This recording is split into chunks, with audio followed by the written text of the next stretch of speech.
Feeling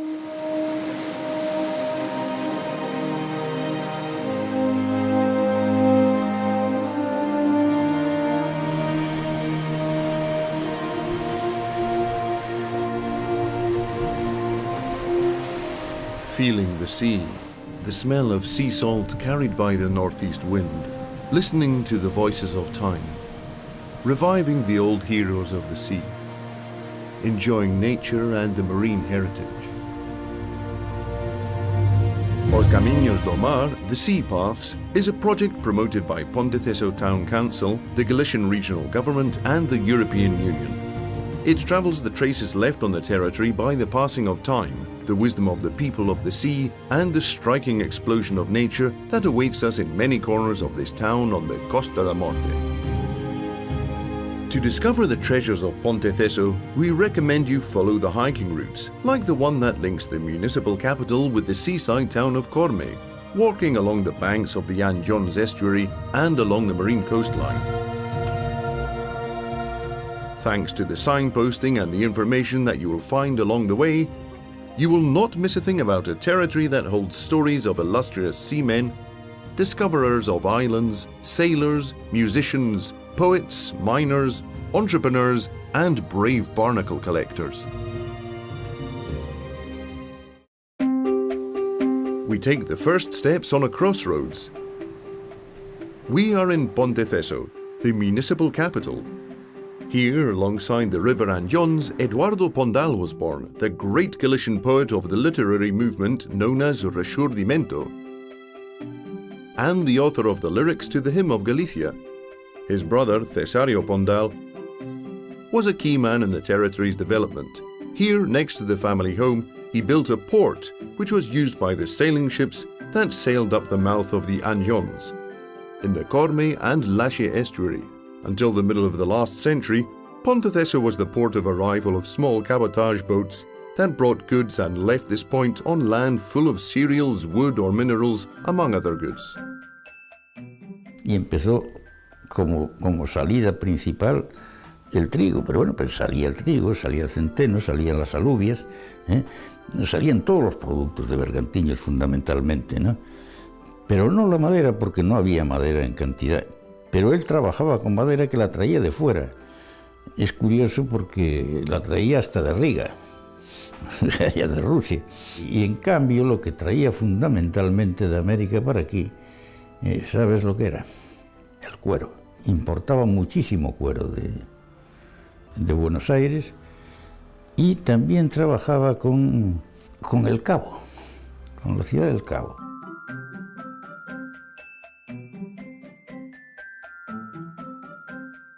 Facíase moi largo a navegación, porque era toda a vela. Que non... Bueno, eu era de Cartagena, a Mazarrón. Este señor anduvo en barcos de vela. A mí tocoume ainda de estar un ano nun barco de vela, nun pailabó, de 315 toneladas. E eso levábase arcilla para facer louza, para cerámica. E traíase sal, incluso despois do Mediterráneo se traía tella plana para a construcción de edificación de casas. The town of Ponteceso and its people did not want to forget the figure of Eduardo Pondal, and here in the centre of Ponteceso is also the start of the route known as the Pondaliana Bal Nativo, which pays tribute to the poet and his work, which speaks of this fertile valley. The path is marked with stone monoliths, on which Pondal's gaze guides the walker to the top of Monte Branco. Following the other itinerary that starts at the foot of Eduardo Pondal's house, we will reach the Anjons estuary. Here we will find one of the gems of the Galician coastal landscape, formed by Monte Branco and La Barra, a dune formation that paints a cove of spectacular natural wealth. The Anjons estuary, included in the Natura 2000 network, is declared by the European Union as a site of community importance and a special protection area for birds. The viewpoint we will find on our route is an ideal place to stop off and watch some of the numerous species of birds that seek refuge and food in this rich ecosystem. Besides the birds, the varied plant species mean that we are walking through a natural paradise. Reed beds, white sand dunes, pine woods, laurels. The magical encounter of land and sea displays the beauty of nature with landscapes full of life. We are in one of the most important coastal complexes in Spain. At low tide, the small figures that can be seen in the distance are shellfish collectors. The estuary's shellfish resources are part of the local economy. Here they collect one of the most highly priced cockles in Spain, the Anjon's cockle. Behind this product, and thanks to the scrupulous and rational shellfish exploitation, we find a true example of sustainable development on the coastline. The smell of sea salt and the crash of the waves tell us that we will soon encounter the Atlantic Ocean. Leaving the Anjon's estuary behind us, walking along the foot of Monte Branco, we reach Balares Beach. On this beautiful stretch of sand, we find one of the most captivating beaches on the Costa da Morte. Its beauty also conceals traces of history, like the one that tells of the titanium mine that was operated here until the 1960s. Boats left from its small dock, transporting the minerals extracted by the company Titania, where the young locals worked. It is said that this metal ended up in the Nazi arms industry during the Second World War, although the employees of Titania were unaware of the final destination of the mineral that came out of the land of Balares. From the top of Monte da Faccia, you can see Corme and the beaches of A Ermita, Osmo and Arnella. On A Estrella Island, which protects A Ermita Beach, there was a fort, a chapel, and in the old days they buried the sailors of unknown origin there.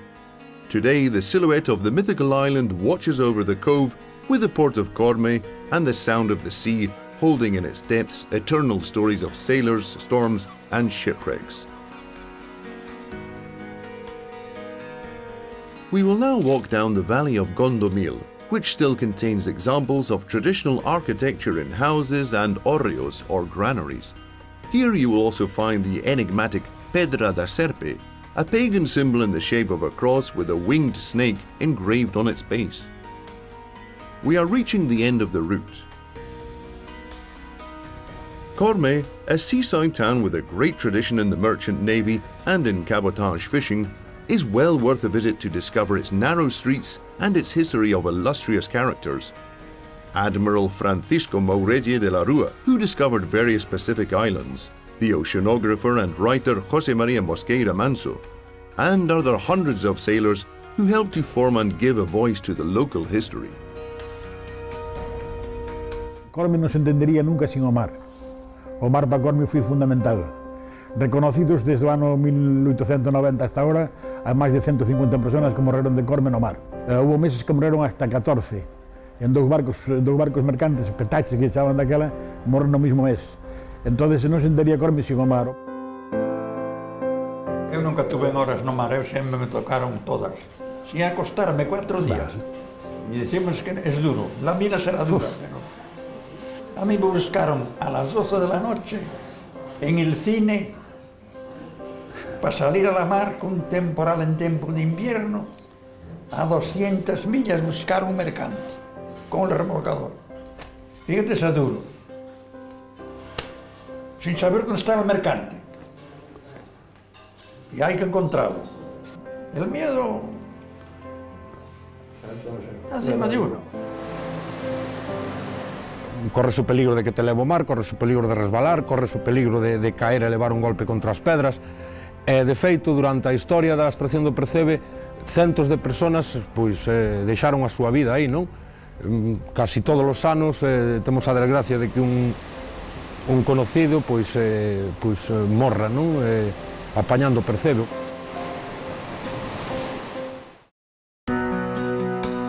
Corme is strategically situated, protected from the northeast winds. Its bay was a port to the rest of the world and a natural shelter for boats that led to the development of navigation, but also to a parallel industry.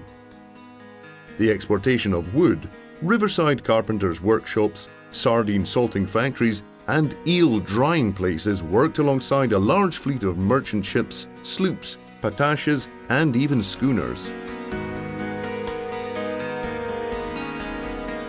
Goose barnacles, sea urchins, mussels, octopus, velvet crabs, and horse mackerel are the most important species that this sea currently provides for sale in the local markets.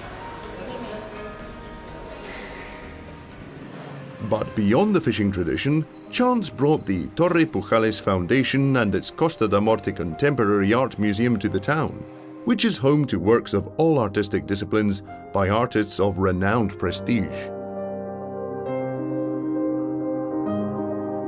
Bueno, yo creo que está a la altura no solo de cualquier capital de provincia de España, se podría decir que cualquier capital de provincia europea, incluso superar a muchos de ellos. Eso pues se debe a la generosidad de Cristina y la generosidad también pues de muchos artistas que han donado su obra. Y bueno, gracias a eso pues digamos que este museo pues tiene obras de primeras figuras, pero además obras de mucho valor en sí mismas, ¿no? After visiting the town of Corme, our path leads us to the Punta do Roncudo.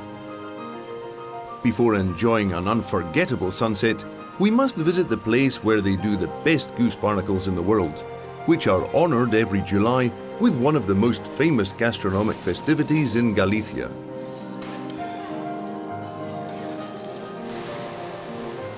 A rough but beautiful section along the coast. The crosses that surround the little lighthouse remind us that we are on the Costa da Morte, and of the shipwrecks, those missing, and the lives that the sea has taken.